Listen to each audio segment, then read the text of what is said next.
Hello everybody and welcome back to Unconventional GMs, the channel where we play pacey tabletop RPG one-shots with pace, vim and vigour. I said pace twice, never mind. We are welcoming you from the Mortal Realms, viewers, today. The Mortal Realms, if that sounds like a dangerous, high fantasy place, you are correct. Good news, the Age of Chaos ended. Most of the demons that were ravaging the land were defeated by a group of heroes. But then the Necroquake arrived and undead legions started roaming around the land as well. There's hordes of chaos, hordes of undead. The orcs are everywhere, causing no end of trouble.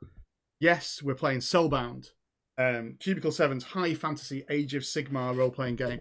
If you've seen our previous recording of Warhammer Fantasy Roleplay, this is entirely unlike that and shares only the barest bones of origins from it, except that, like that one shot, this is mostly set inside a pub, or several pubs, rather. Our heroes are, at the moment, recovering from their exploits in the city of Brightspear, in Aqshy, in the realm of fire, after their latest adventure.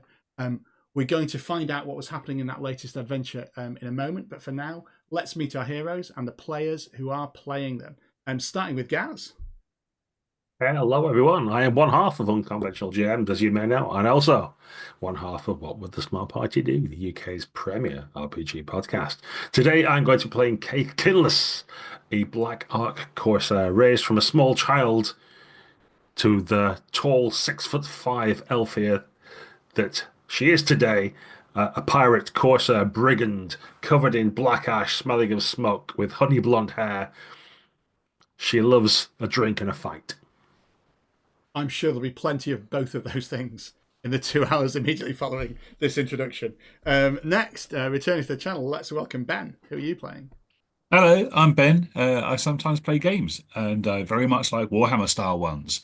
I am today playing Zebo Drak, the Battle Mage, a human, quite advanced in years at 25, which in the Age of Sigmar is getting on a little bit. Yeah. So I've decided to celebrate my 25 years, my quarter century in the Mortal Realms, by spiking up my hair at the sides and flattening it at the front, so I look like a Flock of Seagulls singer from the 80s. There's a reference for you kids. They call me a conjurer, they call me a space cowboy, but at the end of the day, I've got chain lightning, so what I say goes. Fantastic, fantastic. I'm loving everyone watching in the intersect of the Venn diagram. A Flock of Seagulls and Warhammer fan is loving your character already. I'm kind of lonely in the middle of that Venn diagram right now. Excellent. And finally, last but not least, Jack. I mean, that intersection is probably quite most of it, right? So, yeah, they're all on. I'm Jag. I play tabletop games every so often on UGM.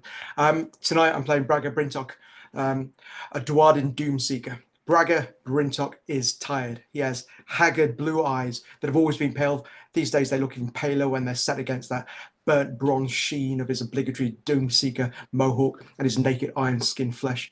His thews pop veins that leap out at anyone who dares take a second look, but none are so eye-catching as to detract from the scar of the noose that proudly decorates his throat. He looks much older than his youthful 75 years. If he'd had the wisdom of age that he now looks like 20 years ago, he probably wouldn't have had the hubris to disobey his chief over such a petty request as to patrol beyond the keep. Might have been his noble blood, maybe his fiery defiance, or maybe just his thick neck, but he's lived to tell the tale. Whether he's learned anything in that time, we'll find out.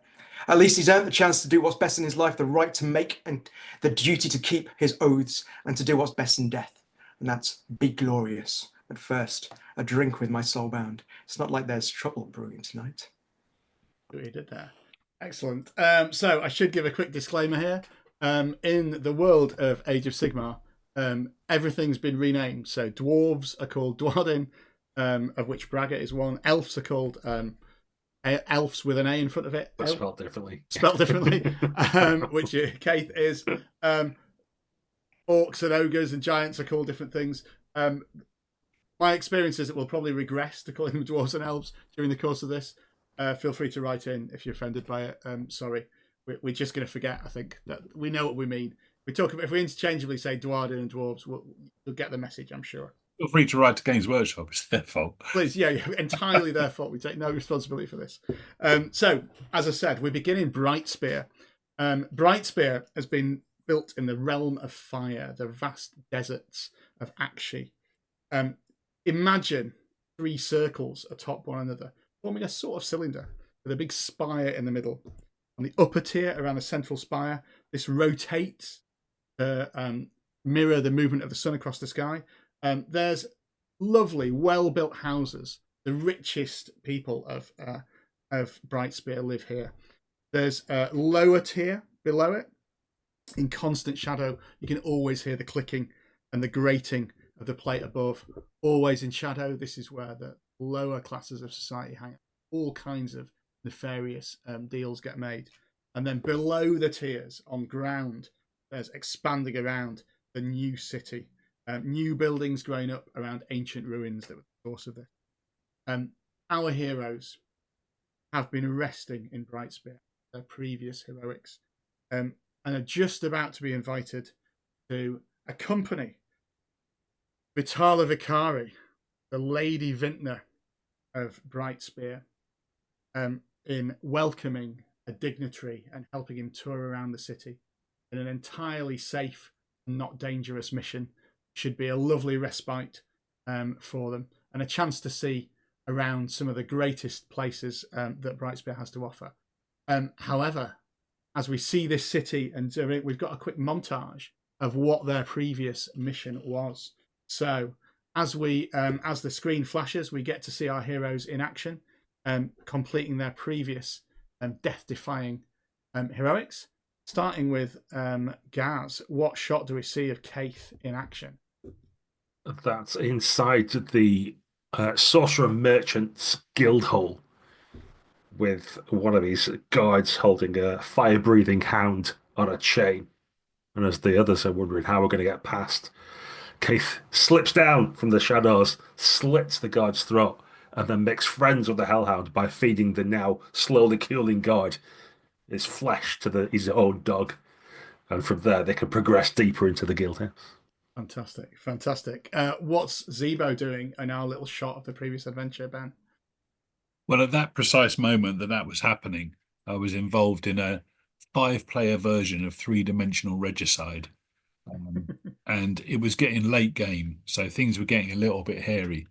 And all I could hear through the ether was the howling and moaning of my fellow treasure hunters, desperately in need of someone to come down there and save their scrawny asses one more time.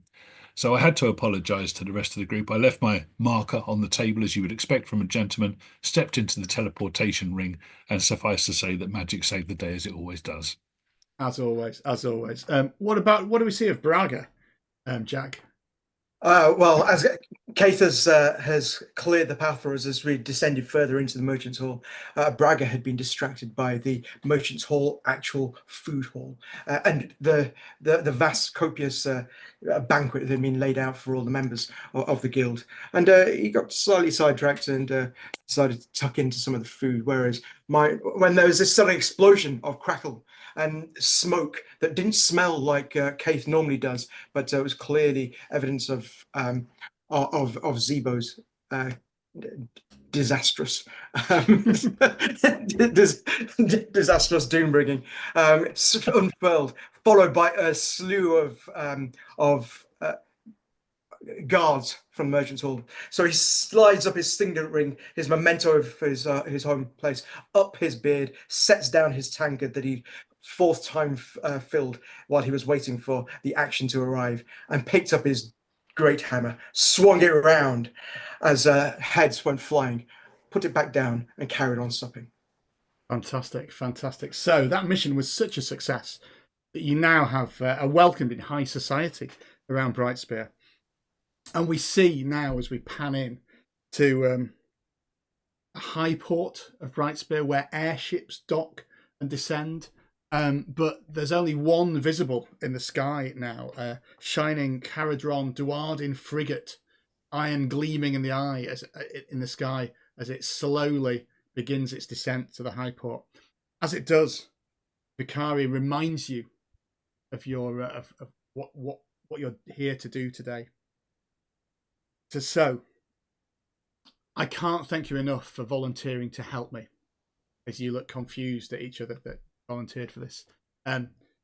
It's a great honour for us in the city to welcome Beltar Bugmansson, one of the greatest Duardin brewers of the age, and his famous new batch of 6X ale, to show him the sights of Brightspear. I'm sure that you'll be there to make sure everything goes off without a hitch. Although, what could possibly go wrong? We're going to have a nice civilized walk around town. He's asked to see some places. In Brightspear, she pulls out this list and she says, yes, they are mostly pubs, but we'll accompany him as his entourage and make him know what a great Brightspear welcome is. She sort of pulls you close in and says, I should warn you that Bugmansson is got quite a large personality. She sort of looks at you, Braga, and says, no offense, quite a large personality, even for a Duardin. But not to worry. I mean, nothing could possibly go wrong. And at that saying, you hear a sort of clunk and a fizz as a lightning storm that previously you might have seen off in the distance appears to arrive quite suddenly in the high port. And as a blue lightning streak comes down in the sky, you see the frigate dip to avoid it and then overcorrect. And before you can work out what's happening, it's starting to spin out of control towards the high port.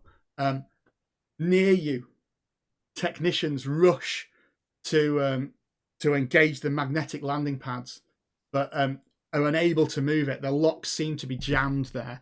So as this frigate slowly circles to crash down towards you, people start running everywhere. People have come out in their Sunday best to see this great visitor. They're all panicking all over the place, and this frigate is crashing to Earth. I'm going to it's not really initiative, but I think, Zebo, you've got the highest initiative. You're probably the first to react because you probably sniffed this chaos storm coming a while ago.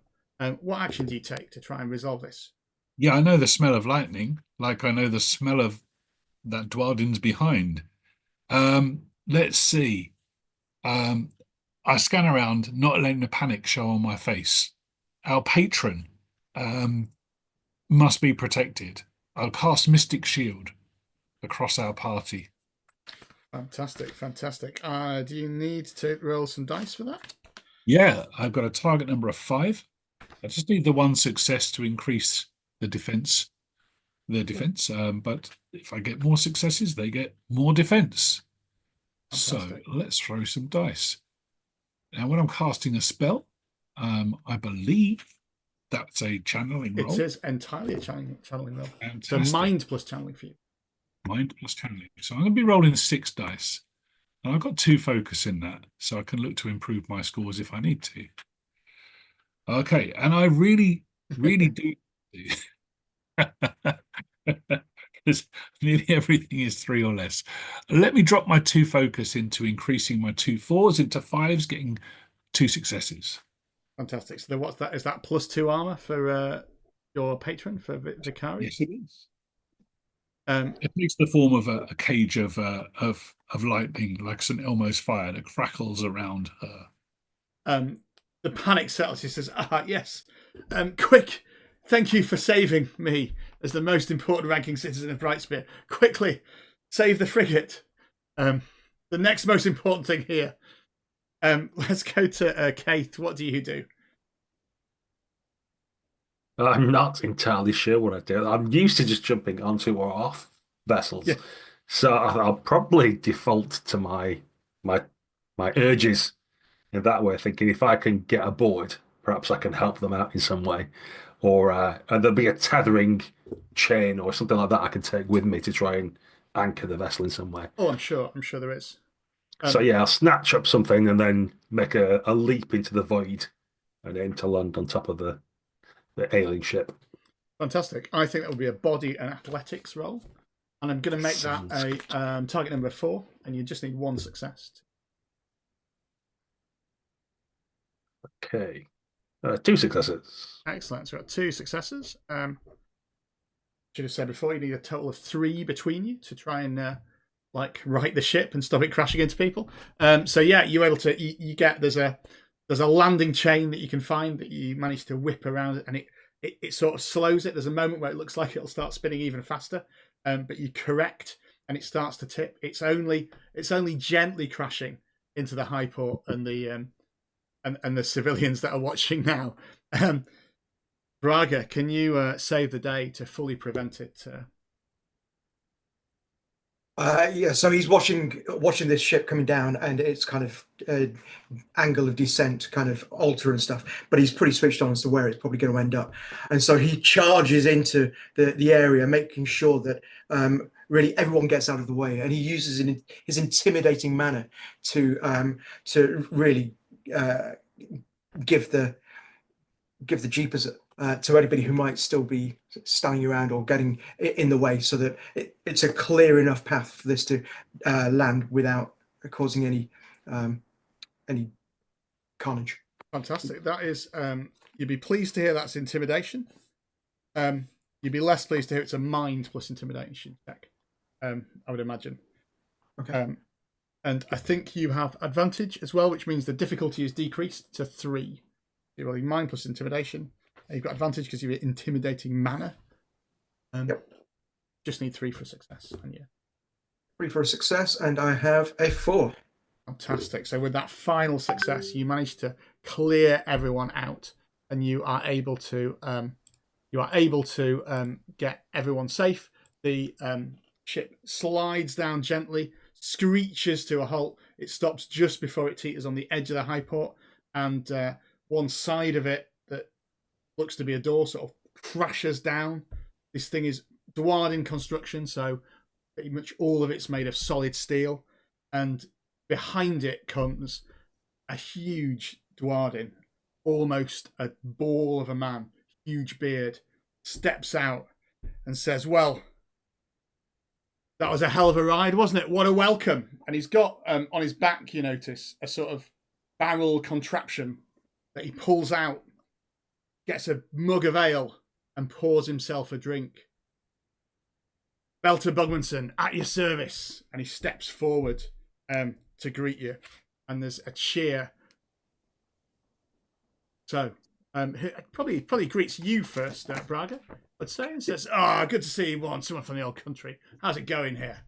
Awesome, mate. Braga has, when he landed, cleared this place, he'd landed on top of this kind of steel construct, and just to get himself a bit more height. And as the door slams down, he takes his great hammer and smashes it against this steel thing, giving out a resounding, ringing echo to greet him as Bugmansson lands. And he jumps down and hobbles up to the dwarf and gives his pleasantries to him. It's very kind of gracious to him, and pulls off from the side of his belt a customary small tankard that he carries. And pulls it up and pours to your health, sir. And he looks expectantly at the empty vessel, which, as is customary amongst Duardin, is no doubt duly filled by our guest. He modestly fills it. It's not quite overflowing, because he says, "Don't worry, this isn't the 6X. I've got a store that my men will carry around with us, though. I won't let it out of my sight. I'll tell you, more valuable than liquid gold, that is." We'll keep good attention on that as well. We'll you'll not let it go to any kind of problems at all. Let me introduce you to some of my friends. The crackle that you might have felt up in the air is not the same kind of crackle as you might find from Zebo over here. I points across to. Zebo's got a little gargoylian on his shoulder, so it's like a tiny little homunculus. It's like a snail shell with one foot coming out of the bottom, and that thing has currently got a big golden quill feather, and it's writing on a small scrap of parchment that is coming out of it like a receipt out of a till machine. "Well met, Master Bugmansson. Your itinerary is just coming through now. We should be on our way as soon as possible. We have many fine hostelries for you to visit on your estate visit." And Bakara tries to sort of intervene and says, "Yeah, you're very welcome to Brightspear as my attendants have said. We're looking forward to escorting you around the city. Isn't that right, Keith?" And she sort of introduces you in a peremptory manner. Oh yes, time for a livener. And I'll pull the cork out of my wineskin and run with my teeth and boom, spit the cork off. Then going, what be doing that? And then I'll take a big guzzle of rum and then immediately offer it to the dwarvens, whatever they're called. To the Duardin. Yeah. It says, I mean, I've been on the sea a lot, but I haven't picked up that many languages. What harm could it be? And there passes some pleasantries as they've got to unload the thing. You notice that there's some Duardin attendants coming with the Bugmansson who are going to accompany you, who are carrying around these big barrels of 6X ale. Impressive entourage. There's sort of 4 or 5 of them that are there with you, and obviously he's got all his statement and stuff. And there's a very merry time as before Bugmansson finally gets impatient enough and says, "Right, come on. I didn't come here to drink on the high port. Show me the best that you've got." And you are going to make your way over to the 12 taps. While this sort of little merrymaking is going on, I wonder if this is proper traditional RPGing here. You could all give me a mind plus awareness test.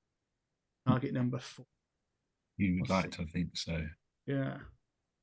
Awareness. You may not have that skill. Yeah. 2 successes. Wow. Mind plus awareness. I get advantage on this because I am observant with my. Yeah, so difficulty 3 for you. Still, just 1 success makes no difference. Have you rolled, Jagger? Was that your previous? Oh no, I have 3. no. You do not notice this.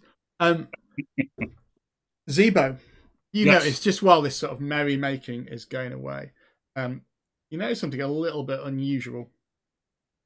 There's a Duardin, not from the entourage, who's appeared from the sort of civilians who were there, who keeps chatting, like making his way around Bugmansson's people, trying to have meaningful conversations with them, while also pretending, and you can tell your 2 successes show he's just pretending to be drunk and talkative. So Right. you overhear, you get as you approach to see what he's doing, you hear some snatches of words. He seems to be asking about the 6X, and you hear him. There's a few things about, would you say it would have some antifungal properties?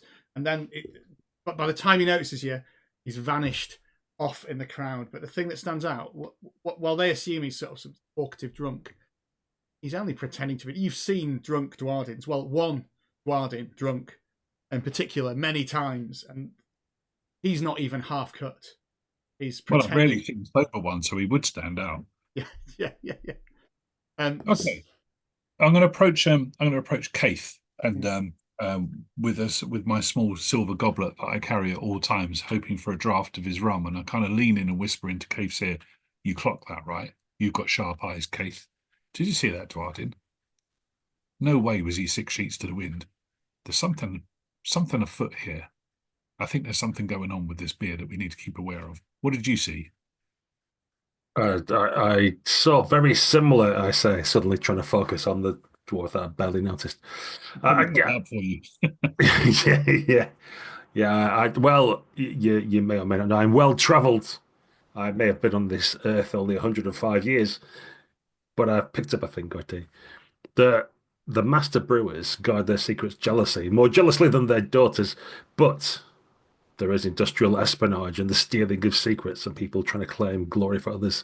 There's a good chance this is a rival brewer or someone else who wishes to steal samples to replicate or to maybe even taint this batch to ruin the reputation of a master brewer. Yes, we must keep an eye out and not drink too much, I'll say, and then chug down a big gulp of rum. Okay. Perhaps a flagon of water for my friend. Excellent. Well, fortunately, you've got a reasonable walk to try and set yourself for what is an afternoon. Walk it off. Well, an afternoon of walking to the first pub on your journey. And the first stop is the 12 taps which is in a very nice part on the in the high town on the upper tier of Brightspear. Very well appointed. It's Duardin run. Everything runs. So everything is polished brass, and they begin as you enter. They've clearly laid out some tables with some beers that you can see ready that are labelled. It seems to be there are sort of 5 tables, each with sort of an assortment of beers, the same beer on each table, and little plaques with names on for them. Really well appointed, but clearly they've made this an event and everyone's dressed up, ready to welcome them. They begin as you enter in a formal speech, just talking about Bugmansson's achievements in the science of brewing, how successful he is. And it goes, obviously, they go through his father, his grandfather, his great-grandfather, every conceivable cousin, until Bugmansson himself interrupts and says, that's enough. We've got a terrible thirst on. We've been walking for nearly 15 minutes. This looks like you've made some effort. Please explain. He says, oh, yes, we thought you'd like to sample some of our traditional 12 taps beers. So if you and your friends would like to drink this, we've got a sequence of ales for you to try, with the promise of some of them maybe being named after you. It would be a great honour to name them Bugmansson. And Bugmansson, you see, he looks at his entourage. He says, "Oh, they couldn't possibly name it after me. We'll talk later about a collaboration deal. But my companions here, my good friends who I've just met, they would certainly like to play or drink a game." And he slaps all 3 of you gradually on the shoulder. He has to reach up quite high to get you, Keith, obviously. And says, go to it. Well, I'll grab myself up a little cup of charred and salty salamander tails just to get a bit more thirst going on. Nibble on a few of them, rub my hands together, and yeah, I'll grab the tastiest looking beverage and have a taste. Oh well, he says, well, you must start here, all 3 of you. You'll take each beer in turn, and we'll name the first of you that isn't able to quite stomach downing the ale. We'll have the honour of naming it. Now, it's a little bit unfair, I realise, as they gesture towards Zebo's thin frame, because the first brew is brewed by humans. So, fine. Of course it would be. So it'll be more to your taste. This is our new dark super mild. Oh, really? Served slightly warm. Yeah. As is traditional here. As good and proper. As is traditional here in Aqshy, where everything's served slightly warm. Yes, it's steaming. So yeah, all you have to do is drink it in one. Go ahead. Well, okay. Well, I'm more than happy to. I'll step up to the plate. Relax, everybody. I've got this. Well, let's hold it up to the light for a start. Give it a good sort of swirl around in my tankard. Have a bit of a sniff. Inhale the bouquet. I can smell ashes. I can smell pumice. I can smell disappointment. Reaching of leather feet across the causeway into the chasm of doom. Yeah. Okay. Well, maybe holding my nose slightly. Let's get it down us. And as you're doing that, the other 2 of you sort of push towards, because the terms of the game is that you all drink each one, and we see who fails. I'm going to need from all of you for the dark super mild. This is a body fortitude test. Braga, I think you have a talent that applies here as well. I have an honest stomach. You do indeed, which might come in. I also have guts. So this is target number 4. Just need 1 success for this body fortitude test.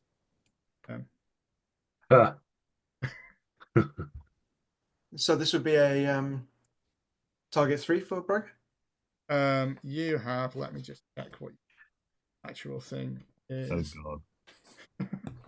Don't know what happens when 2 of you miss it.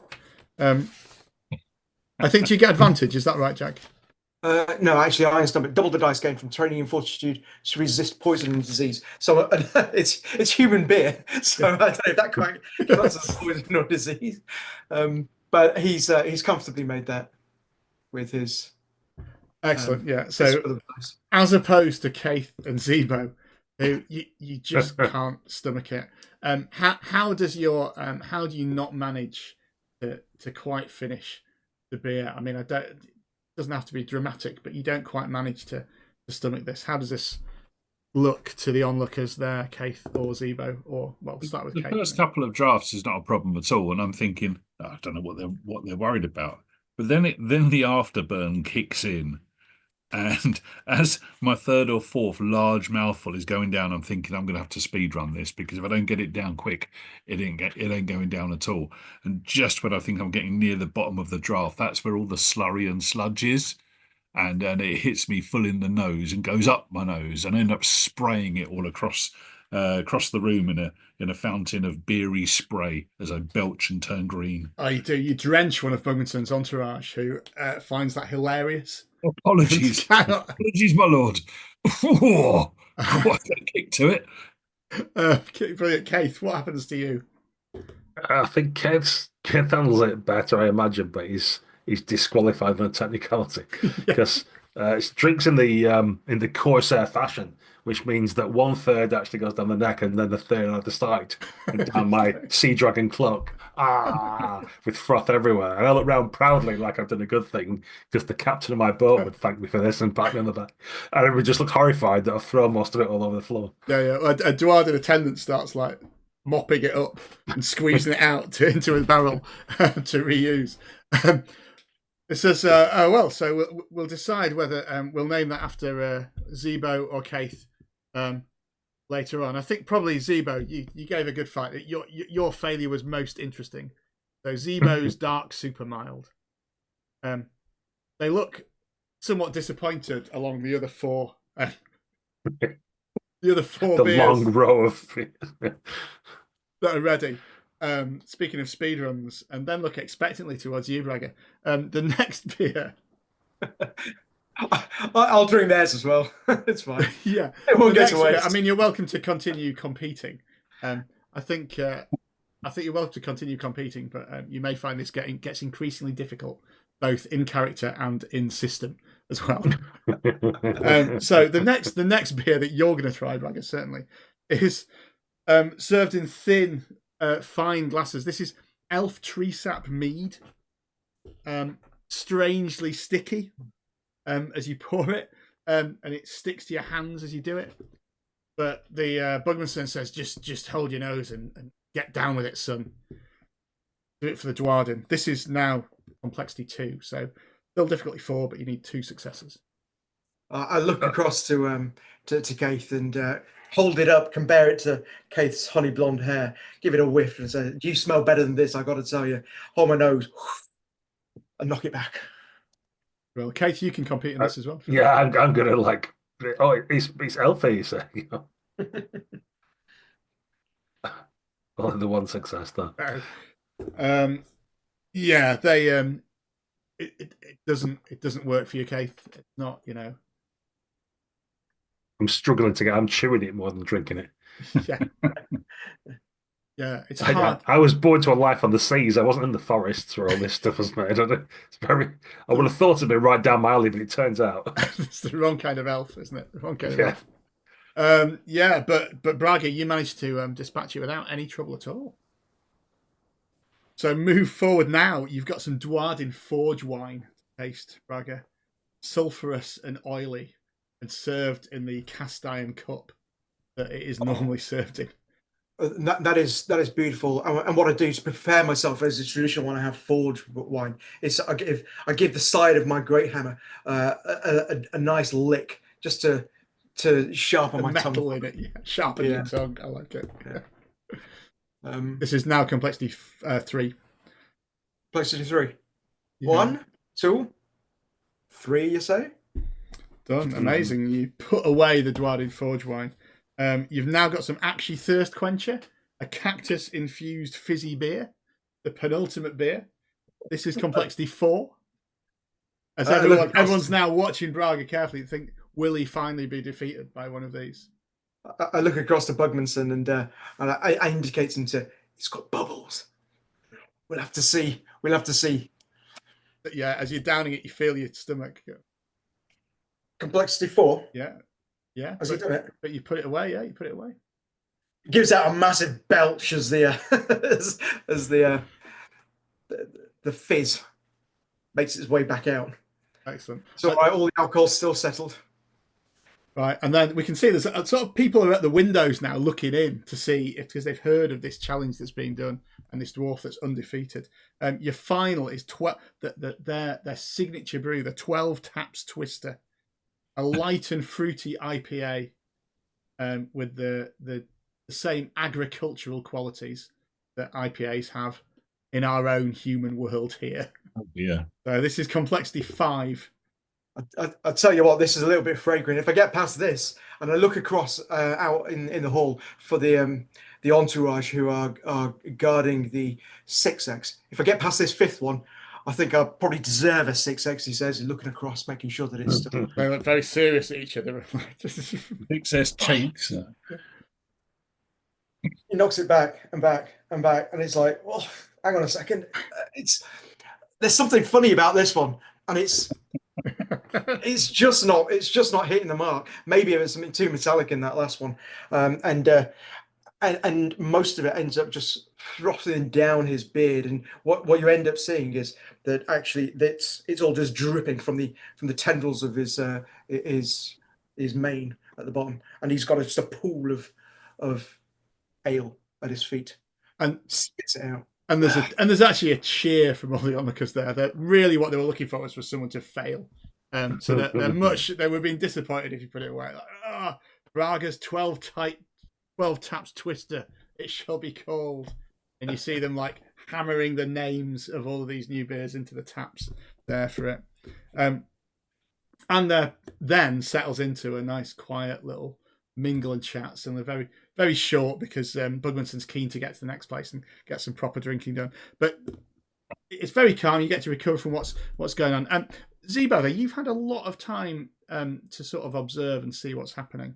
Yeah. You did notice at one point, all very crowded, and at the far side of the pub, you notice some people being thrown out.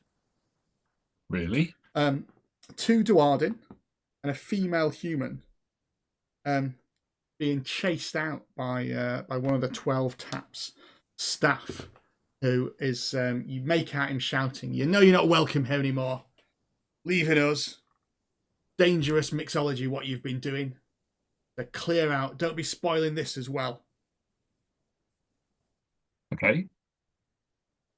So what have they been accused of? Dangerous mixology. He says, and you can get to the guy that said this, the landlord, and he briefly explains. He says, "Oh yeah."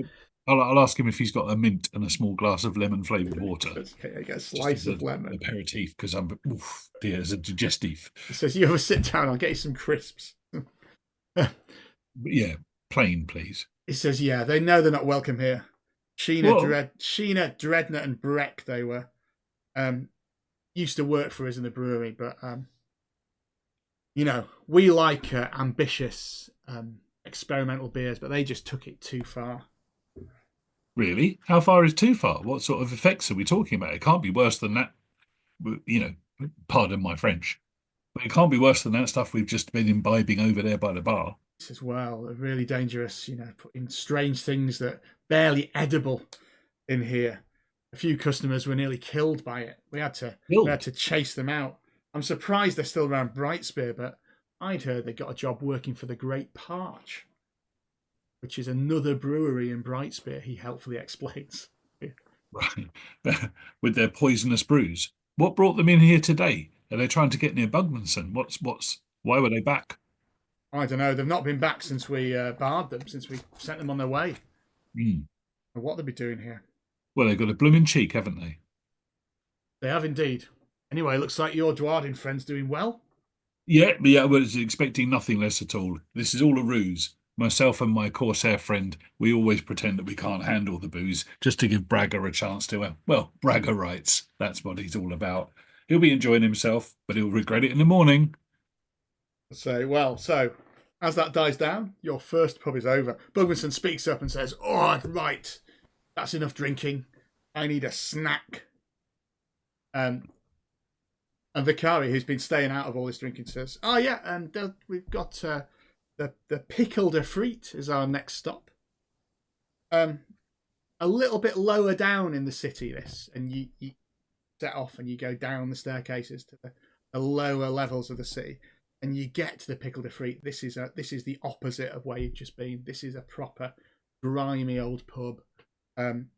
Windows thick with a mixture of sand and dirt.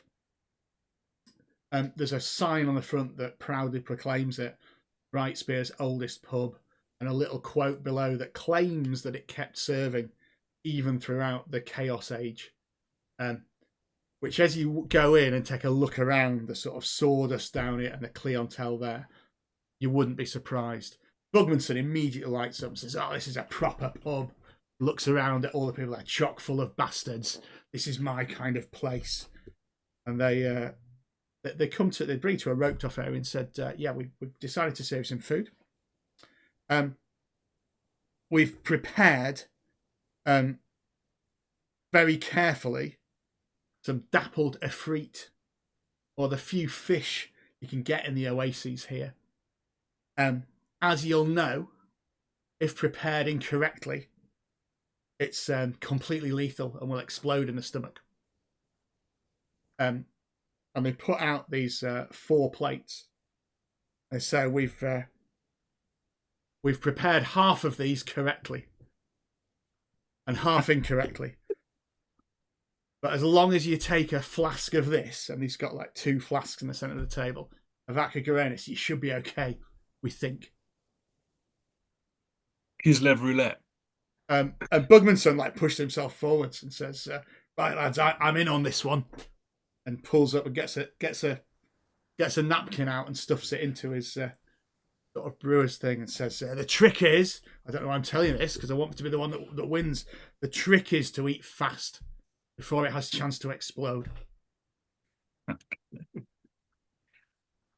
And with that, 4 cloches get removed, and this soup stew thing of bright red fish is before you. Zebo, you'll be pleased to know that before another physical challenge hits you, you all need to somehow overcome the smell of this fish to eat it, which is going to be a mind determination check. This is difficulty number 4.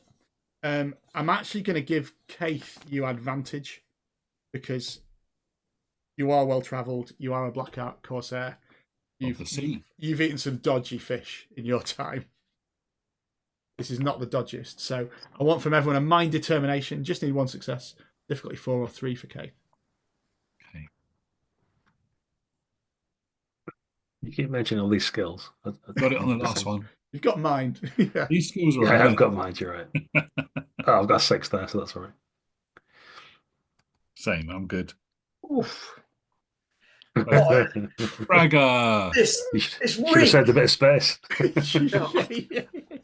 I thought the 12 taps twister smelled bad. This is blooming awful. It's wretched. Here, tell you what, and I reach over to Keith and I bury my nose in a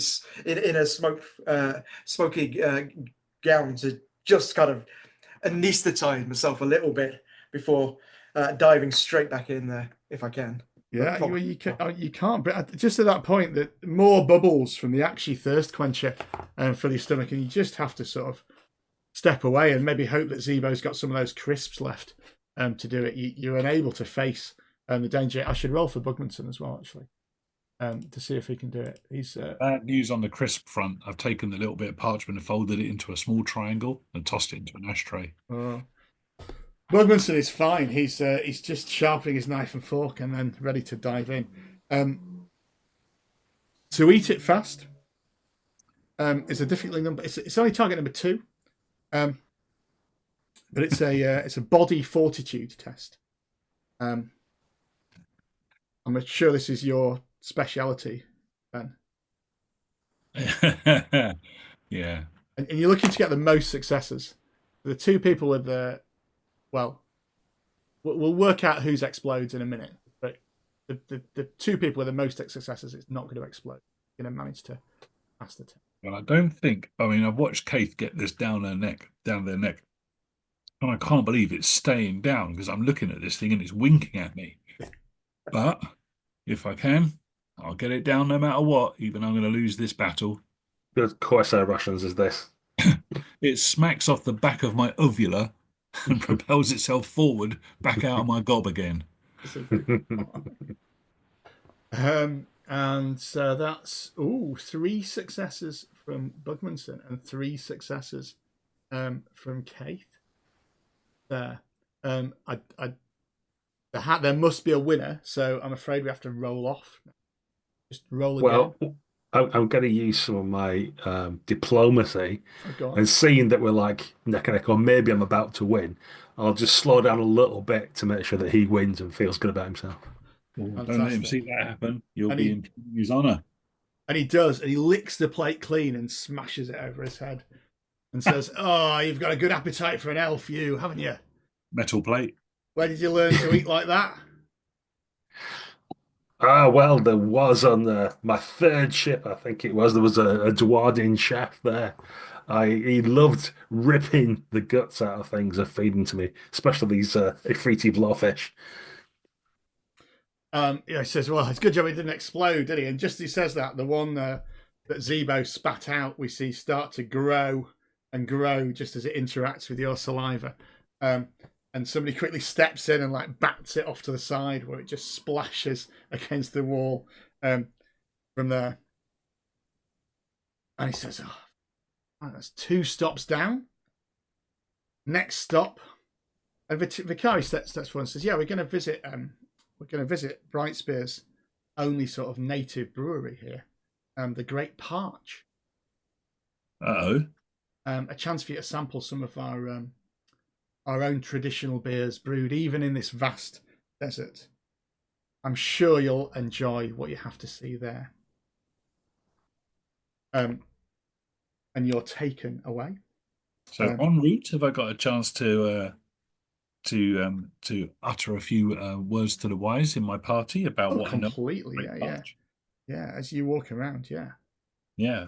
So, well, lads, if the Great Parch we're after, I don't know if either of you have ever been to the establishment, but my sources tell me that they've got some renegade brewmasters in there, and it was described by the proprietor of the last establishment as quite poisonous. And given what he was serving up, I'm going to say it's downright lethal. What do we know? Bragger, have you been barred from this place before? Do you know of it? I feel we may need to take precautions. Bugmansson might be literally biting off more than he can chew. Yeah, I've been to the Great Parch. I've seen quite a few places in Brightspear. It's a bit outre. He says it's not really the sort of place that I would go back there willingly, to be honest. The Pickled Ifrit is more my kind of place, I have to be honest. But what does Braga know about Great Parch from his What do you know about the Great Parch? I think that calls for a skill check. Let me just select which skill it is. And I'm going to look on the skill list rather on your character sheet, though, because it may well be a skill that is not there, if you see what I mean. I think law is the skill, probably. Mind law. And I'll make it difficulty 3, because they are like a local brewery. It's within your interest. Yeah, I'm wondering if I can persuade that to be an intimidator. I've maybe worked on the door there. Maybe no, I wouldn't have worked on the door there. Of course, that's well beneath the smallness of this fella. Mind, you say, mind, and a skill. You're making this game more indie than it is. Using intimidate, I think. So, hey, I tell you what, when it's 1 dice, I'm really good at rolling 1. Yeah. So, hang on a second. Great Parch, you say? No, that's a different one. No. The Great Arch, you've been there. I'm That's right. I'm thinking of the grating arch. That's what I'm thinking of. That was amazing. That was great. Not a problem at all. I've not heard anything about it, but I'm wondering whether or not. Well, Vitaly said it was a brewery, Brightspear's only brewery. I wonder if Bugmansson has some familiarity with it as a member of the trade. And if there's an opportunity to go across and ask him what he thinks of the reputation of, or what have you, of Great Parch, what he knows about them, if anything. And also, I'm curious as to where the destination is for this crate of 6X that we're lugging around. If I can ask him. So he says, "Oh, great parts. It's so local. I don't know much about it." The 6X, well, we've not decided yet. That's why we're touring all these breweries and pubs and things. The place where it works best, we'll put it on the place that goes best for us. And we've got a few smaller kegs to give us offerings to trusted friends and people who've helped us out and so on. So yeah, we just try to decide where it goes, really. Well, I'm sure I can help you offload those if you need some assistance. I'm sure. I'm sure you Install can. over. I'm sure you can. And at this, you sort of arrive at the Great Parch. It's an ugly sort of square building. Low side, so on the ground below Brightspear. There's a carved mushroom outside, which looks like a sort of hurriedly done logo that they've maybe put on temporary and had to stick with. There's no sign of anyone here or that they're ready to receive you. Everywhere else there was like bunting out, and it was like clearly Bugmansson's coming. As you approach, you see a man sort of appear out of the door, and just he opens the door and steps out to greet you, and then shuts the door very quickly behind him and says, I'm terribly sorry. The brewery tour is off." What? And what sounds like a sort of rubber ball squeaking and popping can be heard from inside the brewery. And then a smash of a window, and a group of about 30 squigs, which are sort of spherical fungal creatures with big sharp teeth, burst out into you and the assembled crowd. And at that point, we're going to take a quick break. We're going to get ourselves some dapple de frites. Maybe not do a round of like 5 drinking games. And from that, it'll be a few seconds for you viewers at home, but we'll take 5 minutes, and then we'll see you on the other side.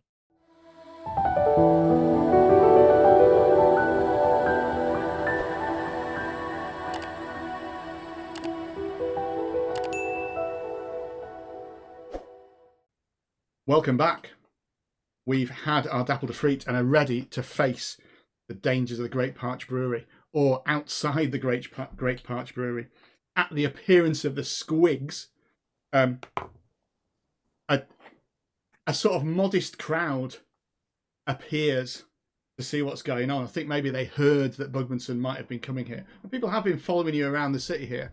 And at these sort of popping, there's a moment where people imagine this must be part of a show or something, and crowd in the area around the Great Parch, and then immediately panic when they realise it isn't, and like people are getting actually bitten by massive teeth and things.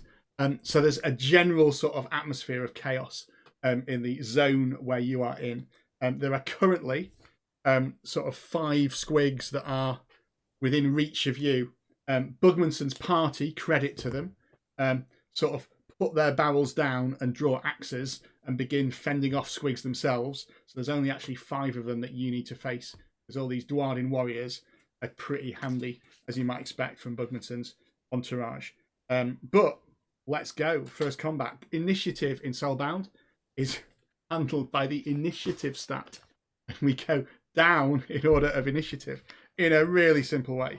So the first person to react to this is going to be you, Zebo, because you've got the highest initiative of anyone here. So at the appearance of these squigs, what do? You can move and take an action, but you probably knew that. Yeah. Well, obviously, I'm going to like build up my part now. The spotlight's come my way. Sigmar's teeth. It's a squiggle-launch. Everybody get back. And I'm going to cast chain lightning throughout the fungal spheres. Fantastic. So that's a channeling check. Difficulty number 5. Need 3 successes. Yeah, only the 3 successes. That can't be hard to get with my many dice, which is going to be 6 dice, so that's not nothing. Let's get those lined up. I've got some focus, and I may be looking at metal if it doesn't go my way. Okay. Right. Well, that's 1, 2, 3, 4, 5 successes without the expenditure of focus. So I believe that's 6 damage. Sorry, I tell a complete lie. That's 2 damage. I had my numbers the wrong way around. I apologize. 2 damage. But if I put my focus into my 4s, I can make it 4 damage. There we go. Fantastic. So you have 4 damage, and I think chain lightning, is it 3 creatures within short range, so for the same damage? Yes, so it will smash into one skig and then branch off into 2 others. Fantastic. I'm assuming I was going to check which targets are you choosing? Presumably squigs. Not All of them. Fantastic. Yes, your chain lightning races through them. There's the crackle of electricity on fungus as this happens, and 3 of the squigs pop with a sort of sickening fizz. The next initiative is Keith. You're the next to react in this round. There are 2 of the squigs still menacing your part of the map. Keith looked quite sad, assuming the electric was going to go through all of them. But it's not like it is out on the sea where there's lots of conductivity. The electricity doesn't get that far, so some are still left for Keith and his dwarven friend. So yes, I will pull out my cutlass and leap with great alacrity to try and cut one into sashimi. Fantastic. The squig's defense is poor. I'm good with my cutlass. So you're 2 steps above, so you are rolling with a difficulty number of 2. That sounds good. Body and weapon skill, I presume. Yeah, so your body and weapon skill. So 4 successes, I guess. That is fantastic. You slice a squig in twain, leaving it exposed to that. Just 1 remains. For Braga, you have leapt into action now. I'm teeing up the great hammer. I'm staying where I am. It's almost like a pitching a baseball. It's coming at me, and I'll swing round and send it to straight back through the doors that it came from. That's what I think I'm going to try and do, at least.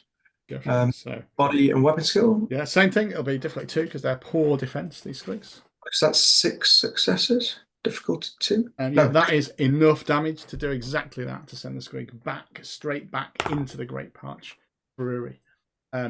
And you can then look around at the end of your round, and as easily as you have dispatched the squigs, it seems that Bugmansons have also dealt with the ones around him too.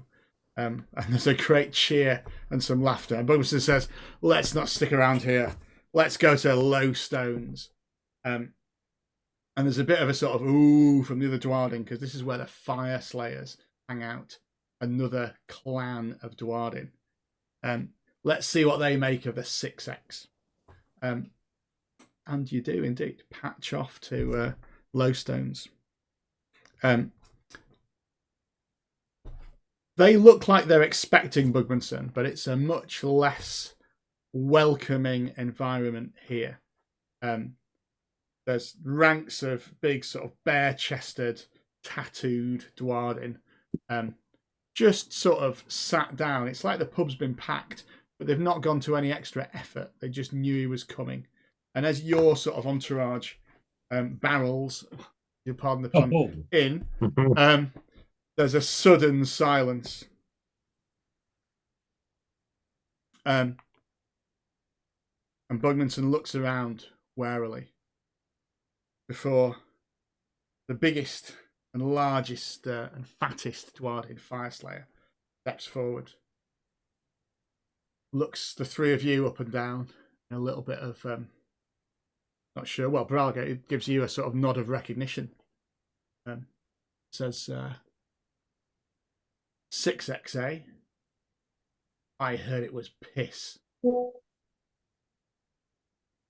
Bugmanson looks and says, "Well, you'll have to try it, won't you?" And he, at this point, there's sort of hushed tones. His entourage look around. Nobody's tasted it yet. And a group of like small little 3rd pint glasses are brought forwards.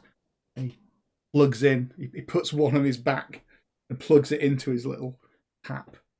and fills a small little snifter for you all of it, and waits as the fire slayer holds it up to the light.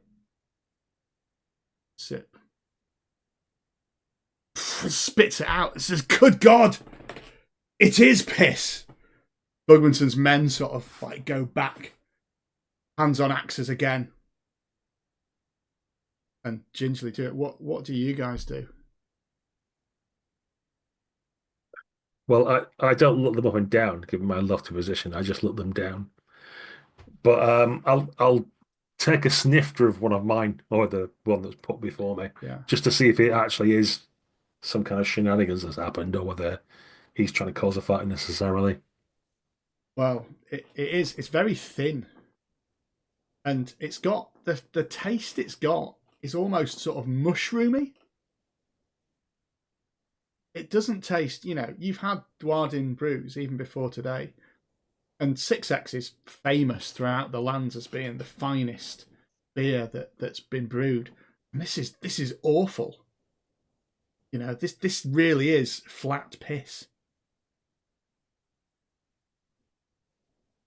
I will lean down conspiratorially to my friends.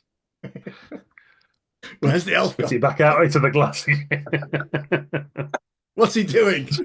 As you tower over everyone else in this pub. Bent double to whisper. Yeah. Something's gone terribly amiss, my friends. This doesn't taste like beer at all. It's like it's been mixed with squig or something. It tastes horrible. Have the barrels been interfered with? Is there some kind of magical glamour over us? Perhaps we're being fooled ourselves. Perhaps our taste buds have been ensorcelled so they can't taste the true taste. Do you know about such things? And I'll look at Zebo to see if he's got some magical answer to what's going on. Zebo will look behind him. He must be looking for someone else. What's Bugmanson's reaction? I'll keep eyes on him. Bugmanson is looks genuinely offended. And though he's as slow to anger as you'd expect a Duardin who spent the best part of a long afternoon going around hostelries and eating dapple de frites, he's beginning to go even more. He's naturally quite red in the face, again, as you'd imagine. He's getting even more in the face. He's piss. What do they think they're saying? This is like, we come all this way to Brightspear, greeted with this. We're greeted with this. And he smashes his glass against the floor. I'm going to quickly start trying to examine some of the barrels to see if they've been interfered with. Go for it. Do you want to make me an awareness check? I do want to make difficult. This comes from a barrel on his back, doesn't it? Yeah, it does, in fact. And he'd already had a glass of it when he got off his airship. And was that was different when he got off. It wasn't the 6X. It wasn't 6X that he had before. There we go. He's put a new magazine in. So to say. I've got at least a 6. Yeah, so it's difficulty 4. So yeah, it's you know what? You sure the barrels that you saw before had a 6X thing like stamped on them in metal? This has still got 6X on it, but it's just been like painted on. All right. In like metallic paint. Someone's done a sort of job of making it look like it to a casual observer, brushing. But it isn't. Yeah. I'll grab Bugmanson and then think better of it, having grabbed both fists. You as well? And then put it back down. Are you to turn on me as well? Because I fear there's treachery. What? Certainly there is. You spat yours back in the glass. Yeah, what an insult. Oh, delicious. As I do the old seafarer trick of pouring down the side of my face. I think when the squigs attacked us and we were bravely fighting them all, someone's done a switcheroo and replaced our barrels with this nonsense. Look! And I'll take an expansive lick of my finger and like smudge some of the paint on the side of the barrel. He spins, tries to look at it from there. Can't just about catch it. And I'm chasing round him like what? Come all the way to Brightspear. I knew we should never have trusted these humans. Now, hold on a moment. Outrage. Bakari is like looking everywhere but nowhere. Is sort of wishing the ground would swallow her up. Says, no, I'm sure we can find the criminals who've done this and bring them to justice, can't we? Oh, are you part of this? You're looking shifty, I'll say. What? Suddenly, all the fire slayers turn on them as well. What, is it humans who've done this as well? This is outrageous. As they start drawing swords and axes and stuff. He says, "What? No, it's been a terrible mistake. You work for me, don't you? You can find out who's done this and bring them to justice and find where my 6X is," Bugmansson says. I sidle around to the side of the dwarf who insulted him by suggesting that it was piss. Correctly. As it turns out, yeah. And I'll get right up close to his ear and said, "Sounds like you had some inside knowledge. Who told you it was like piss?" And I'll say it with a menacing threat to my tone. Oh no. He said, "Well, do you want to make me an intimidation check?" Actually, that I sounds most like a good certainly thing to do. So four complexity 1 intimidation against this fire slayer. So with advantage, it's mind and intimidation. Well, can I breathe heavily into his ears? Can I make this a body one? No. Try it. I mean, you can breathe heavily into his ear, but Okay. Well, you've got advantage, haven't you? So it's I 3 do. that you need. Yeah, I got a 2. Yeah, That's odd enough. yeah. He says, "I didn't about this. That was just, you know what it's like. You're Duardin. Just banter, isn't it? I didn't think it would actually be piss." Okay, if you don't know anything, what do you know about what's going on at Great Parch? Now that really is piss. That beer from there, I can tell you. We've just been attacked by squigs up there. Made from mushrooms, isn't it? Isn't right, you know. Making beer from mushrooms. It's against all natural things. Yeah. Should make it from proper stuff like stone and iron and brass and hops and barley and things. But yeah, mainly it's the flavour of the stone and iron and brass that we're after.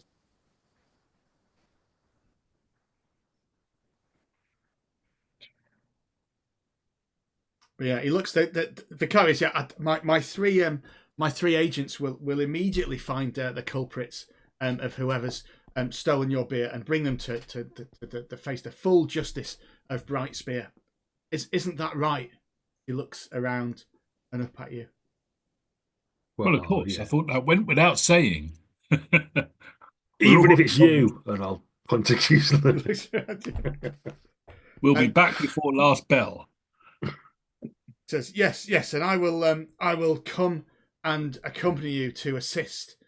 As she sort of steps backwards out of this pub full of angry dwarves, who are now getting on quite famously. And Bugmansson, you can see him sort of, well, now that's sorted, now they'll find it. We might as well have a beer, and starts like pouring, not from the barrel there, just from what the fire slayers have got, and passing it round. He says, "We'll wait here." They clink glasses. Do it. So as you sort of emerge outside, Hikari takes a backseat. "This is for you. This sounds really dangerous. Bugmansson will, it's no good for the city if he goes back and says that we've stolen his beer. This could be terrible for the hospitality industry, Brightspear." A diplomatic incident. Indeed. What on earth? Who on earth would have stolen his beer?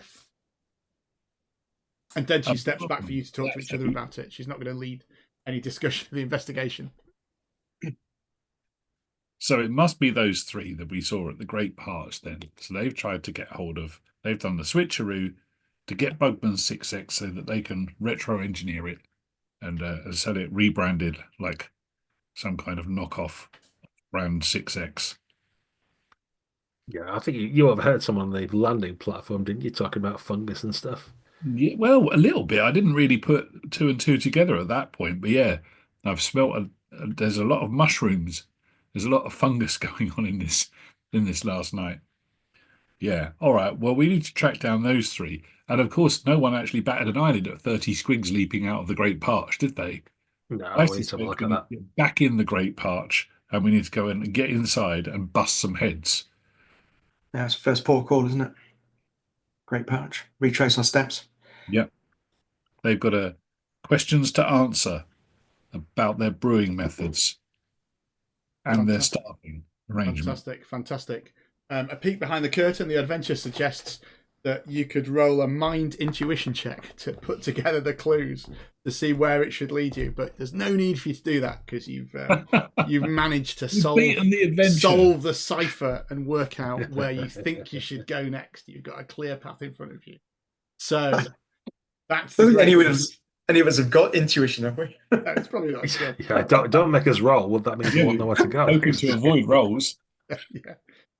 So yeah, you roll and then you fail and forget it and go somewhere else.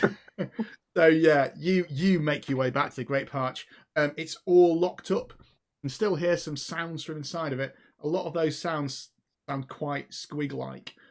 There's a locked up sort of brewery. You think there's a tap room in there as well, and there's a couple of doors into it.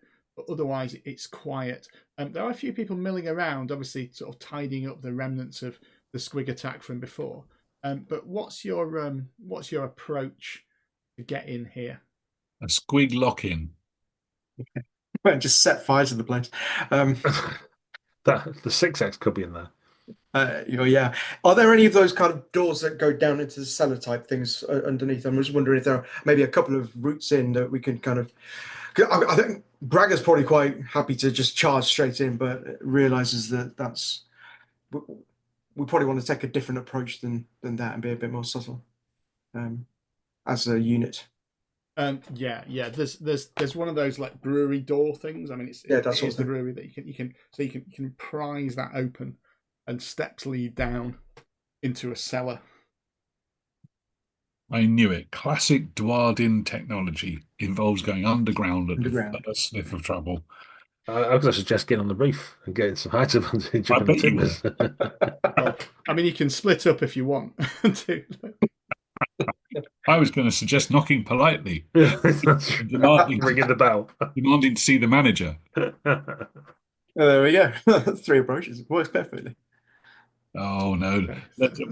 We know there's going to be squigs in there. You can hear them on the other side. Look, they're carousing. I can take them all on. You need a lot of 6X to fill up a squig. They're basically empty inside. Let's go underground. Come on, Bragger. Lead the way. Take us through the cellar. And I'm going to gather torch at a 10-foot my knees so I don't get any muck on them. So you enter the cellar, which is like human height as well. It's been built for humans to operate in here as well. Because excellent. There's enough room to though, right? No, not elves. No. I'm still back double. So, it's like being below decks for you. So you go in the beer cellar. The cellar is dark. You can see there's lots of barrels of beer that have had like an X crossed on them in red. That seem to be just, some of them are seeping out, and you can see like the stone fizzing next to some of them, as if these really aren't things that you want to be drinking anywhere near. There's also some sort of barrels which aren't marked with that.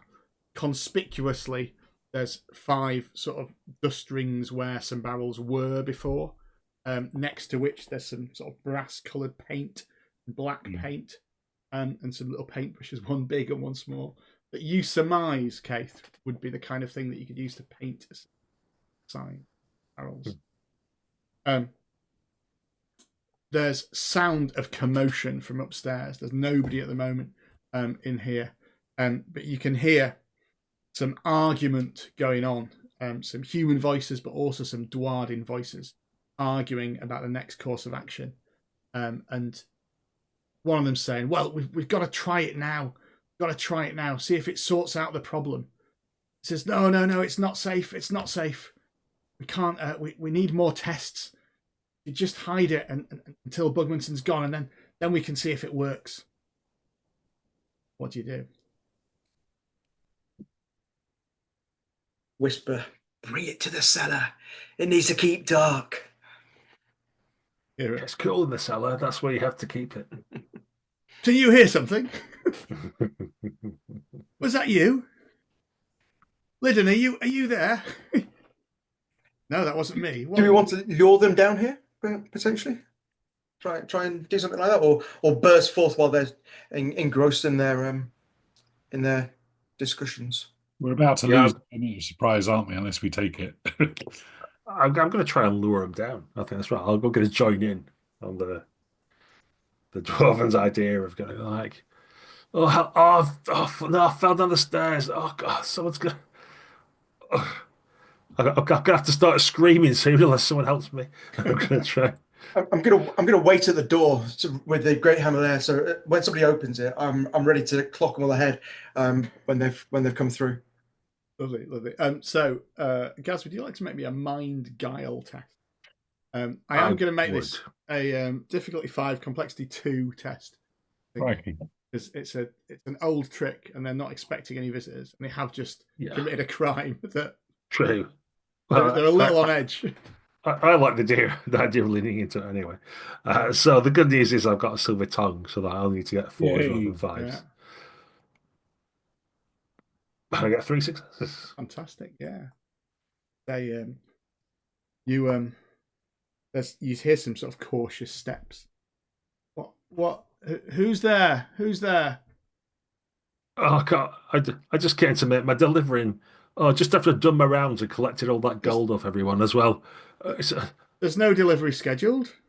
I knew it would weigh down my leg and make me slip down those steps. Did you say gold? Wait a minute. Hang on. It's spilled everywhere down here. I can't reach it. Oh, don't try and pick it up. It's fine. We'll deal with that.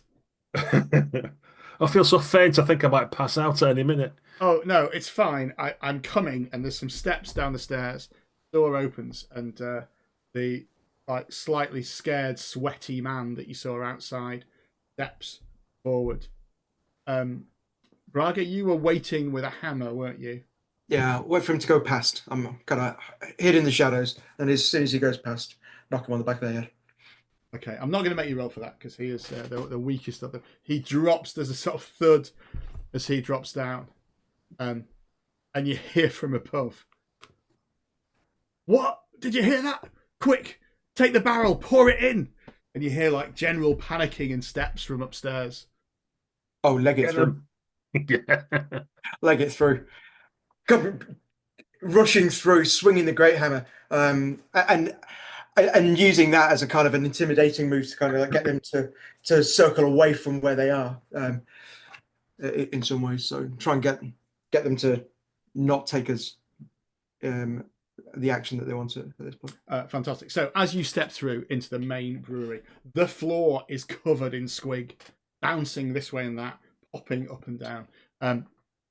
There are 2 Duardin here, one of which has got a barrel of 6x on his shoulder and is climbing the ladder up to the top of one of the vats of this brewery, and so is on a and there's sort of walkways up there where you can see he's just about got there. The other one is trying to roll one of these barrels away. You can see that both of them have got sort of they're wearing sort of waterproof dungaree things that appear to be coated in some strange liquid. You notice this because squigs don't appear to be biting them. You also notice the absence of this on you guys as you come through, because squigs are biting you. The sort of horde of small ones that are in here. In game terms, you have entered a major hazard on this ground floor. What that means is, as you enter the room, you all take 3 damage. You take your armor off that if you've got any. I don't know where that leaves Zebo. No, very well. I'm wearing largely a dress. Yeah, so you take 3 damage, take your arm off that, and that you'll take that at the start of your turn as well. You won't take it again this round, but start of each turn that you remain in that zone, you take it. There is the other zone is up in the is up on the walkways, which you can move without an action. There's also a warehouse behind. You can see a door through to another office behind, which is indeed another zone in there. Again, we'll go in initiative order as you sort of burst through. So Zebo, you see these 2.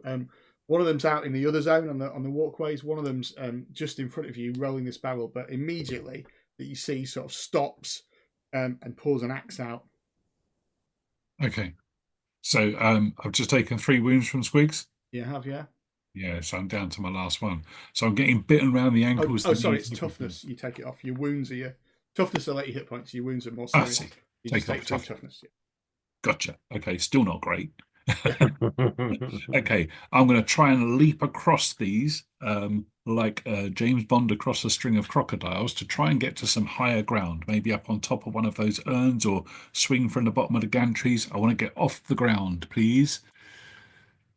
Yeah, yes. You're trying to find somewhere where you're not a victim of this major hazard. Is that what your sort of Exactly right, intent? yes. Yeah. Do you have?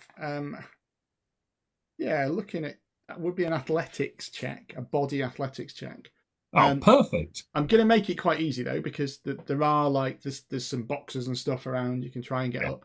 The squigs are jumping about a bit, so it'll still be a minor hazard, but that's just 1 point of damage. Okay. So can you just make me a body athletics check to try and I'd find a much good? rather make a body reflexes check. Yeah, I mean that. I can imagine you would, but Given the reflexes is the situation. skill used for dodging, as so it's not. Yeah, it's dodging. That athletics is body. Reflexes skill used for dodging, but we can't use it to dodge these You're squigs. traveling to somewhere. Okay. Okay. Play Toonie indie games. This is a hardcore GMing. Well, we were playing on hard mode. Marvelous. Well, I've rolled a 1, so now you're going to have to deal with the consequences of your own judgment call. Yeah, I think the box you clamber on that looked really sturdy is in fact completely flimsy And full of squigs. and fall down. Yeah, full of now angry squigs that were nesting Brilliant. in there. Yeah, not done it. Brilliant. Okay, Keith. As Zebo leaps on a box and releases some squigs, what do you do? I need to acquire some dungarees full of juice for my friend, obviously. So I'm going to set about one of these brewers, the nearest fella who's rolling a barrel, and I'm going to try and hack his head off, because that's what corsairs do when they want to subdue someone. The way of the sea. That's his prison rules. His defense is average. I believe are you 1 step higher? Mine's good, yeah, so I need In threes. And I get 5 successes. How much damage is that? A lot, I think, isn't it? Yeah, I do 1 + 1 per success, so 6 damage. 6 damage. Okay, that is enough. Oh wow, yeah, that's enough to get his toughness down to 0, which would normally mean that he starts taking wounds. However, these Duardin brewers have got a stubborn as a stone mule trait, which means that when their toughness goes down to 0, they become enraged, and their melee increases. Their melee skill increases. So you fetch him a solid blow, but I think as you think you've sliced his throat, but a dwarven hand is against on the blade, and blood's dripping down, and it pushes back. There's a thin paper cut there, and the face of this dwarf is just getting redder and redder. So how dare you? And sort of leaps towards you, fully ready to hit you. Braga, what about you? So this chap has got up a ladder, a wooden ladder that is easily bustable. I would say, yeah. Okay, so I'm gonna move towards that. I'm gonna have my great hammer in front of me, sweeping away anything in my path, swing it around, and smack the hammer onto the ladder so it comes tumbling down, and the dwarf that is attempting to make his way up there drops and dies. I think that's how it works.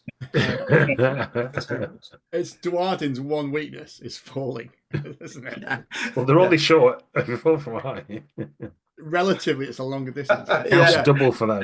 Yeah. Do you want to Counts maybe an extra 2 yards? Do you want to make me a weapon skill check? We'll just make it a normal sort of difficulty 4. I might give you. Yeah, I think you need 2 successes to fully destroy the ladder and send him crashing down. Yeah, that's absolutely fine. I've got 1. 4 for a success, isn't it? 4 counts as a success. Oh yeah. So it's 1, 2, 3, 4 successes, and then it's 66 great hammer damage. No, sorry. So you will do. You do 2 damage plus S. So 2 plus S. You will do if that had hit a person, that would do 6 damage, 2 plus 4. Okay. You So don't roll that's again for damage. So that, I think, is the ladder destroyed. And does just crushing do anything incidentally? does what? Yeah. Sorry, Crushing. it's just your damage type that you do. That's not. Yeah. Cool. So I'm just going to roll an athletics check for Breck, this dwarf. Oh, and he does just manage to slide down the wreckage of this ladder. Oh, is that right? Can I spend a metal? To do Another action and as the I hit and get him on the Yeah. as he's sliding down. You can do, yeah, you can spend. So he slides down to the end. The barrel goes rolling off into the distance. He's looking quite pleased with himself that he's managed to get down here. But yeah, you could spend a metal. Yeah, well, he's looking at the barrel. Yeah. And while he's looking at the barrel, he doesn't realise that the other side of my great hammer has gone and whacked him on the head. 4 successes for another 6 damage. Yeah, that will do it indeed. You know what happened to the other Duardin when he went down to 0 toughness? If you remember that scene just before, when the same thing kind of happens, you hit him on the back of the head, slam him straight into the ground, and it's like there's a pause as if he's not going to get up, and then he spins round, 2 daggers in his hands, and launches himself at you. Enraged. It is it's their go now.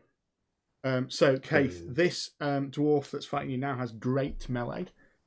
What's your defense? Good. So it's 1 better than you. So he needs to get I think 3s on 1. So yeah, you're going to take 2 damage. You are Happily, I wrap my sea dragon cloak around me that protects me. right. What's your defense, Jack? What's Raga's? Good. Good. So he's great again. He needs 3s on here. So again, just once, that's just 2 damage. Your armor. If your rune is active, it will take. It's not. I didn't activate that one. Yeah. Okay, so take it, and they are like just shouting at you. You'll die for this. You'll die for this. And you're human, messing up our boxes. There's also an action now because there's lots of squigs in the room. So some squigs are going to attack you as well. Each of you are going to be targeted by a squig. They are good. So I think Braga and Keith, you have good defense, don't you? So on Keith, just 1 success. You take 3 damage from this squig attack. On Braga. Oh, that's okay. So that's 3. So that's 5 damage from these the squig that attacks. So that takes me below my toughness. Okay. How many below your toughness are you? Have you taken your armor off each of these as well? Oh, you haven't. No, my armor's not active. So, but my searing heat is active, so that would get me +1 damage. So how many are you below your toughness? I am -2. Okay, so you take 2 wounds. You have a serious wound from this rig. If it's 2 to 4 damage below, it's a serious wound, so it's 2 slots. So we don't sort of track hit points once you're into wounds. Just sort of track with that. I think I'm going to rule that the squigs that they're not going to immediately attack you. They're just part of the hazard because you failed. Zebo from there. And back to the top, and it is you, in fact, Ben, with Zebo. Right. Okay, so this really isn't... My athletic skills are leaving me down here. So let's see. I think I'm going to hunker down inside this box that I've fallen into. And if I can slide the lid over me in just a second, that'd be even better. But before I do, I'm going to call upon the spirit of Sigmar and Azim Golden Light, and I shall cast a spell, Healing Light, for all my allies to give them back some toughness, depending on how I get on. Including me, I guess, I hope. Yeah. All allies in the zone. Let's roll. Okay. Oh, this is quite good. So I've got 3 6s in there, which is plenty.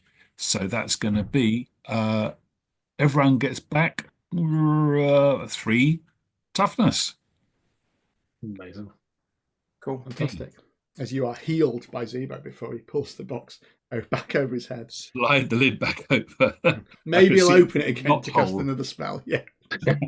Sort of magic missile finger pointing. It Oh, just comes out. It's just been, yeah. Ready. Okay. Next up, Keith. Well, now I've enraged him, lulled him into a false sense of security by stabbing at my impervious cloak, I'm going to try and batter him back. So I need those waders for my friend. It's nothing personal. I want your motorcycle boots. I want your waders. So just 1 success this time, but I do 1 plus successes damage, so 2 damage. That is enough to finish Dreadnought off. Do you want to just describe how you managed to defeat him and take his waders?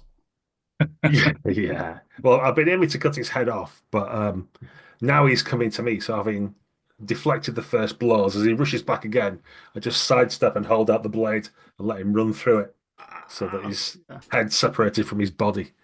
Fantastic. And And his I'll like launch the body in the direction of the box that I know that Zebo's hiding in, so he can attire himself if he should so wish. Thank you. Excellent. Yeah, a body lands on your box. Then several squigs start eating it. Excellent. Braga. So the state of this other dwarf in front of me? He's tottering. He's enraged. There's still like blood coming off him, and his head's been caved in. Like he doesn't look very well at all. And he's good at fighting, but he's wildly attacking you. He doesn't seem to be. He's not defending very well. Let's finish him. Go for it. He's only average defense, so I think you need 3 or more, don't you? Good versus average, yeah. Yes. 1, 2, 3, 4 successes. And that will indeed finish him. Do you want to just add some flavour to that as to what it looks like? So he's tottering around, and what I do is he gets crushed with the side of the great hammer against this massive vat that he was against, and he ends up sliding down it. In fact, he ends up falling backwards, upside down on it. The force of it sends him flying upside down on it, and he slides out of this these waders that he's wearing, and they just stick with this gooey stuff onto the side of it. Easy there for me to peel off, should I need to. Excellent. So there just remains a couple of squig to deal with, apart from the massive squig that are everywhere. So, Keith, squig on you. I believe you are good, aren't you? So it needs 4s. Oh. Just 1 success, so that's just 3 damage. And Braga, that is 3 successes, so 5 damage. That might be another serious wound. Yeah, so I've got 2 serious wounds, so that's 4 slots. I've got I had a total of 5 wounds. Yeah. So you're okay still, but you've just taken 2 serious wounds. And there are 2 squigs about that are sort of the leaders. The rest of them seem to be dissipating a bit. Now the dwarves are gone, and they've found there's a new route into the cellar where there's loads of more exciting beer they can explore. So lots of them are bouncing down there to sort of see what's happening. Back to the top of the round, Zebo. Okay. So if I look through my knot hole, I see a squig, hopefully, bounding away from me. Yeah. Possibly a pair of waders flying through the air to land over my knot hole, which would be bad. But all I need is the sight through this knot hole and 1 good finger, as you say. And the little ring, I've got loads of little gold rings on my finger, and a little targeting reticule pops up out of one of them. And I send an arcane bolt towards the fleeing squig. Fantastic. Make me that roll. And zap! A bolt of lightning streaks across the cellar. And there is 1, 2, 3 successes, plus a little bit of focus will get me 4 successes. That'll be 4 damage. That indeed defeats one of the squig. So it pops as magical energy and takes out resistance. There's just 1 left. Keith, I was thinking of being dramatic and like trying to hack up one of these vats so that the fungusy beer would wash all the squigs away, but it seems like they're more like dissipate anyway. Is it worth doing such a thing? I don't know whether that's going to mechanically be terrible. I should just attack I the. think it would be worth doing such a thing. I don't care whether it's mechanically terrible. I'll let you make a normal attack roll because this may defeat the final squig anyway, and let's resolve it like that. It'll be a combat ending attack if you're good enough at it. So let's Yeah, go. I'm imagining the keg has like a big oversized tap on it or something like that. So we try to like hack that off so that there's a jet of mushroomy ale that comes out. Is the idea. So depending what the target number is, if it's got Oh yeah, it's 4. average 3 defense actually. We or said something, just as a normal attack, it'd be 3. So that's, yeah. 5 successes then. Fantastic. Do you want to just narrate that because that'll wash all the squig away? You might want to go out by the door rather than the cellar now because it's now full of Yeah, I think squigs, drunken squigs. But yeah, the amount of pressure built up means that when I hack off the tap, it shoots like a missile and smashes into the squig, squidging it against the wall, just with ichor everywhere. And then there's a steady spray that just pushes all the rest of the squigs into the cellar, which starts filling up like it's full of tennis balls or something. All the swigs on top of, full of air, all bobbling about on top of it as it starts to fill up and fill up. And I feel slightly guilty that there's someone down there unconscious that's now probably drowning, but I quickly probably get over floating. He's all right. it. Yeah. He was face up when That's you left probably- him, maybe. That's right. Yeah, So squigs under him, holding him over something. yeah. But yeah, so as this place starts to be cleared out, we obviously have to rescue the barrels of 6X that we're still here. So. Leave the bodies. So Leave the 6X unconscious I'll bodies. shout. Take the beer. Yeah, obviously. Yeah. Priorities. Excellent. Yeah, and indeed, you can recover the 6X. You can do. We'll gloss over what happens to the brewers there, but you've certainly shown them Brightspear justice, and you can return the 6X gloriously to Bugmansson, who is over the moon to see it back, and seems indeed to have made fast friends with the Fire Slayers in the pub that he's been left in the meantime, to do it as they've been plotting what they're going to do to the humans of Brightspear for stealing their beer. And indeed, the afternoon of ale that you've had turns into a long evening's celebration of ale from that. Just to put sort of bow on the one shot. Just in that evening of celebration that you've saved the 6X ale, let's just have a little vignette scene of each of your characters celebrating that, just to sign them off and say goodbye for the one shot as we do each of them. Maybe let's go a slightly different order. Let's start with Ben. What's Zebo up to on this celebratory night? What do we see of him as a little shot? Oh goodness. Okay. Zebo is he was celebrating, but he had to drop a ninja smoke bomb and make no excuses and leave. And you see him staggering out of the pub, heading down into the side alley, pushing past a couple of beggars and a couple of night gals, and he's retching up behind a bin. And the drool that runs off of his chin is glowing an unearthly green colour as he stares at it as it lands in the palm of his hand. Lovely. It's still Warhammer, guys. It's still Warhammer. It's very woofer up there. Fantastic. Jag, what do we see of Braga? Well, Braga didn't get his iron stomach from drinking just regular beers and stuff, right? So he's actually he's supping away at the 6X, but he does slope off allegedly to go to the latrine, where he takes a little cup to one side and he pours into it something from the barrels marked with an X from the Great Purge, just to see what it's like and to harden himself for future terrifying ordeals. Certainly a stiffener. Yes. Excellent. Yeah. And finally, what does Keith do in the evening? What do we see of Keith this week? Kate's wearing the helm, the cap of one of these attendants of the master brewer. He's just finished telling a tale about how his own ship was taken by a kraken and destroyed, and now how is he ever going to sail again? And the guy's going, no, you can sail the skies with us. It's going to be amazing. And he's wearing my sea dragon cloak.